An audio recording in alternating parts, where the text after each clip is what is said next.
제1장 장자권, 영적 통치권과 두목세 상속권. 안녕하세요, 구독자 여러분. 오늘도 여러분의 삶을 깨우는 이야기를 들고 찾아왔습니다. 자, 여러분. 우리는 종종 거울 앞에 서서 낯선 타인을 마주하곤 합니다. 주일에는 목 놓아 찬양하며 나는 하나님의 자녀다라고 뜨겁게 고백하지만 월요일 아침 출근길 지옥철에 몸을 싣는 순간 우리는 다시 무력한 소시민으로 돌아갑니다. 세상은 너무나 거대하고 나의 존재는 티끌처럼 느껴지는 그 괴리감, 다들 느껴보셨죠? 직장 상사의 불합리한 지시 앞에 고개를 숙여야 하고 치솟는 물가와 불안한 미래 앞에 통장 잔고를 세어보며 한숨 짓는 모습.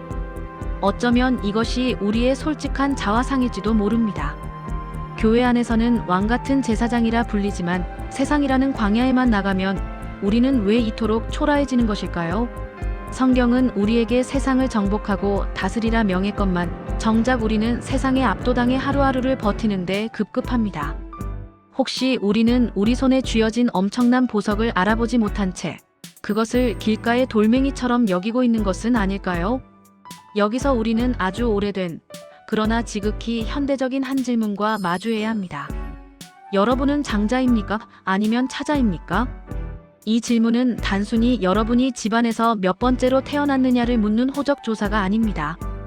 이것은 당신이 이 땅을 살아가는 영적 신분에 대한 근원적인 물음입니다. 우리가 겪는 무기력함의 본질은 능력의 부족이 아니라 권세의 상실에 있습니다. 하나님께서 당신에게 부여하신 그 태초의 권리, 즉 장자권을 우리가 잊어버렸거나 혹은 에서처럼 헐값에 세상에 팔아넘겼기 때문일지도 모릅니다. 오늘 이야기는 바로 그 잃어버린 권리에 대한 이야기입니다. 단순히 복을 비는 기복신앙이 아니라 하늘의 권세를 이 땅의 현실로 끌어당기는 치열한 영적 원리 말입니다.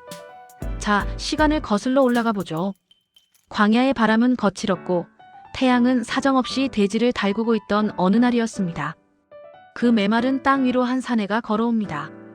온몸이 붉은 털로 뒤덮인 야생의 냄새가 물씬 풍기는 남자에서입니다.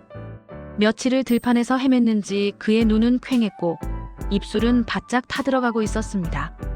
활시위를 당길 힘조차 남아있지 않은 극심한 허기, 인간을 가장 비참하게 만드는 그 원초적인 굶주림이 짐승처럼 그를 덮치고 있었습니다. 바로 그때였습니다. 바람을 타고 구수한 냄새가 코끝을 스쳤습니다. 붉은 렌즈콩을 푹 삶아낸 걸쭉한 죽 냄새. 그 냄새는 이성을 마비시키기에 충분했습니다. 그는 홀린 듯 장막으로 들어섰습니다. 그곳에는 그의 쌍둥이 동생 야곱이 마치 이 순간을 기다렸다는 듯 솥단지 앞을 지키고 앉아 있었죠. 야곱은 형의 지친 기색을 놓치지 않았습니다. 사냥에 실패하고 빈손으로 돌아온 형, 육체의 욕구 앞에 무장해제된 형의 모습을 본 겁니다. 에서는 갈라진 목소리로 외쳤습니다. 그 붉은 것을 내가 먹게 하라. 내가 죽게 되었노라. 자존심이고 체면이고 따질 계제가 아니었습니다. 당장 저 뜨거운 국물을 목구멍으로 넘길 수만 있다면 무엇이라도 할 태세였습니다. 그러나 야곱은 차분했습니다. 아니, 냉혹하리만치 침착했습니다. 그는 단순히 형의 배고픔을 이용해 먹거리를 팔려는 장사치가 아니었습니다. 그는 평생을 갈구해온 태어날 때 형의 발꿈치를 잡고서라도 얻고 싶었던 그 무언가를 노리고 있었습니다. 형의 장자의 명분을 오늘 내게 팔라. 야곱의 제안은 터무니없어 보였습니다. 고작죽 한 그릇에 집안의 대를 이을 장자의 권리를 달라니요. 세상의 계산법으로는 말도 안 되는 거래였습니다. 하지만 에서는 이미 영적인 눈이 멀어 있었습니다. 눈앞에 배고픔이라는 거대한 현실이 보이지 않는 미래의 축복을 가려버린 것입니다. 에서는 내가 죽게 되었으니 이 장자의 명분이 내게 무엇이 유익하리요라고 말하며 망설임 없이 맹세했습니다. 그리고 떡과 팥죽을 받아먹고는 훌훌 털고 일어났습니다. 성경은 이 장면을 아주 서늘하게 기록합니다. 에서가 장자의 명분을 가볍게 여김이었더라. 그에게 장자권은 당장의 허기를 채워줄 빵 한 조각보다 못한 실체 없는 허상에 불과했던 것입니다. 시간이 흘러 그 거래의 결과가 현실로 드러나는 날이 왔습니다. 늙어 눈이 어두운 아버지 이삭이 마지막 축복을 내리려 할 때 야곱은 형의 모습으로 가장하고 아버지 앞에 섰습니다. 이삭은 아들에게서 나는 들의 향취를 맡고 축복을 쏟아부었습니다. 그것은 단순한 덕담이 아니었습니다. 하늘의 이슬과 땅의 기름짐, 만민이 굴복하는 통치권이 넘어가는 거룩한 위임식이었습니다. 뒤늦게 돌아온 에서는 울부짖었습니다. 내 아버지여, 아버지가 빌복이 이 하나뿐이리이까? 내게 축복하소서. 내게도 그리하소서. 그 울음은 뼈저린 후회의 통곡이었습니다. 그러나 한번 엎질러진 물을 다시 담을 수 없듯 떠나간 장자의 축복은 돌아오지 않았습니다. 장자권은 그것을 가볍게 여긴 자의 손에서, 그것을 목숨 걸고 갈망한 자의 손으로 이미 옮겨진 뒤였습니다. 여러분, 우리는 여기서 잠시 멈추어 생각해 봐야 합니다. 세상적인 윤리관으로 보면 야곱은 사기꾼이고 에서는 억울한 피해자처럼 보입니다. 그런데 성경 로마서 9장 13절은 놀랍게도 이렇게 선언합니다. 기록된 바 내가 야곱은 사랑하고 에서는 미워하였다. 도대체 하나님은 왜 야곱의 손을 들어주신 것일까요? 이 질문에 답하기 위해서는 먼저 장자권의 성경적 정의를 명확히 해야 합니다. 원어로 장자권은 단순히 먼저 태어났다는 순서를 의미하는 게 아닙니다. 이것은 가문의 제사장으로서 하나님께 제사를 드릴 영적 권위와 다른 형제들을 다스리고 보호할 통치권을 부여받은 존재를 뜻합니다. 특히 우리가 주목해야 할 것은 두 몫의 상속권입니다. 신명기 21장 17절은 장자에게 자기의 소유에서 그에게는 두 몫을 줄 것이니라고 명시합니다. 왜 하나님은 장자에게 2배의 재산을 주라고 하셨을까요? 이것은 사치나 향락을 위함이 아닙니다. 장자는 가문의 모든 식소를 먹여 살리고 나그네를 대접하며 하나님의 제단을 섬겨야 할 막중한 책임이 있었기 때문입니다. 즉, 재물권은 장자권을 수행하기 위해 하나님이 공급하시는 필수적인 병참, 보급품이었던 것입니다. 하나님이 야곱을 사랑하신 이유가 바로 여기 있습니다. 야곱은 비록 차남으로 태어났지만 이 영적인 권위와 책임을 사무치게 갈망했습니다. 아버지가 가진 양떼와 소, 때보다 하나님이 약속하신 그 언약의 계승권이 훨씬 더 중요하다는 사실을 알았던 겁니다.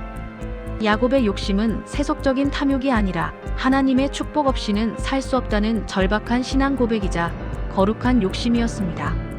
반면 에서는 어떠했습니까? 성경 히브리서 12장 16절은 그를 가리켜 망령된 자라고 부릅니다. 원어로 망령되다는 말은 문지방을 넘어오다, 즉 속된 것, 세속적인 것을 의미합니다.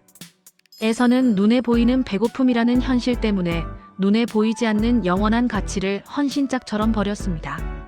이것이 바로 하나님이 그를 언약의 계승자로 세울 수 없었던 결정적인 이유입니다. 장자권은 혈통으로 자동 승계되는 것이 아닙니다. 그것은 사모하는 자, 그 가치를 알아보는 자, 침노하는 자의 것입니다. 마태복음 11장 12절에 세례 요한의 때부터 지금까지 천국은 침노를 당하나니 침노하는 자는 빼앗느니라라고 말씀하셨습니다. 그렇다면 수천 년 전 광야의 장막에서 일어난 이 사건은 오늘 우리에게 어떤 의미가 있을까요? 안타깝게도 오늘날 교회 안에는 현대판 에서들이 넘쳐납니다.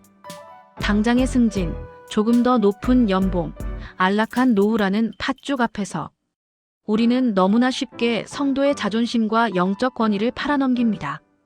예배당 문을 나서는 순간 장자로서의 통치권을 내려놓고 세상의 눈치를 보는 차자가 되어버립니다. 이제 우리는 잃어버린 영적 야성을 회복해야 합니다. 야곱이 그토록 갈망했던 그 거룩한 욕심을 우리도 품어야 합니다. 여러분의 직장과 사업터는 단순히 생계를 유지하는 곳이 아닙니다. 그곳은 하나님께서 맡기신 기업이며 장자권을 행사해야 할 통치의 현장입니다. 우리가 사업터에서 거룩한 욕심을 품는다는 건 구체적으로 무엇일까요?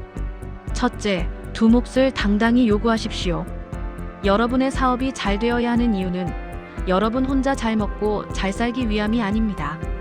먹여 살려야 할 영적 가족들이 있기 때문입니다.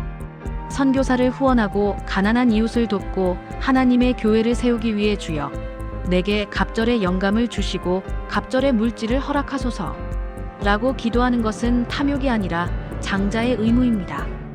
둘째, 거룩한 뻔뻔함을 가지십시오. 세상의 방식이 아니라 하나님의 방식으로 승부하겠다는 배짱이 필요합니다. 접대와 술자리 없이도 탁월한 실력과 정직함으로 계약을 따내겠다는 결기가 있어야 합니다. 여기 한 가지 실례를 들겠습니다. 지방에서 작은 제조업을 운영하던 김 장로님의 이야기입니다. 공장은 부도 위기였고 직원들 월급 주기도 벅찬 상황이었습니다. 절망 가운데 기도원을 찾았던 그분은 처음에는 하나님, 저 좀 살려주십시오라고 울며 매달렸습니다. 하지만 말씀을 통해 장자권의 비밀을 깨닫고 기도가 바뀌었습니다. 하나님, 저는 이 회사의 사장이 아니라 하나님의 청지기입니다. 이 기업은 하나님의 것입니다. 제가 직원들의 생계를 책임지고 선교사님들을 계속 후원해야 하는데 제가 망하면 하나님의 영광이 가려집니다. 야곱에게 주셨던 그 장자권을 제게도 회복시켜 주십시오. 이 위기를 넘길 지혜와 물권을 주십시오. 그는 돌아와서 모든 회계장부를 펴놓고 손을 얹고 기도했습니다. 그리고 직원들에게 선포했습니다. 우리 회사는 하나님이 지키십니다. 다시 시작합시다. 그는 거래처에 가서 비굴하게 무릎 꿇는 대신 기술력 하나로 정면 승부를 걸었고 기적처럼 새로운 판로가 열려 3년 만에 흑자로 돌아섰습니다. 그분은 이렇게 고백합니다. 부도는 제게 팥죽이었고 제기는 장자권의 회복이었습니다. 사랑하는 여러분, 세상은 여전히 우리에게 묻습니다. 내가 가진 믿음이 밥 먹여주냐? 라며 팥죽 한 그릇을 내밀며 유혹합니다. 이때 여러분은 무엇을 선택하시겠습니까? 배부른 돼지로 살 것입니까? 아니면 고난받는 장자로 살 것입니까? 이제 결단하십시오.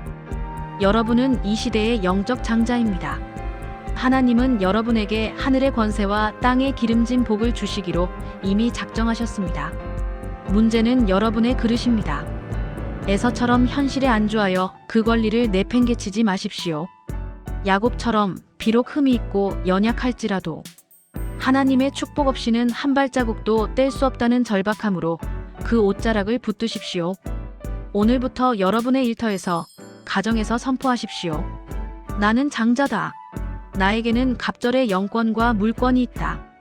이 믿음의 선포가 여러분의 삶을 차자의 비굴함에서 장자의 당당함으로 변화시킬 것입니다. 감사합니다.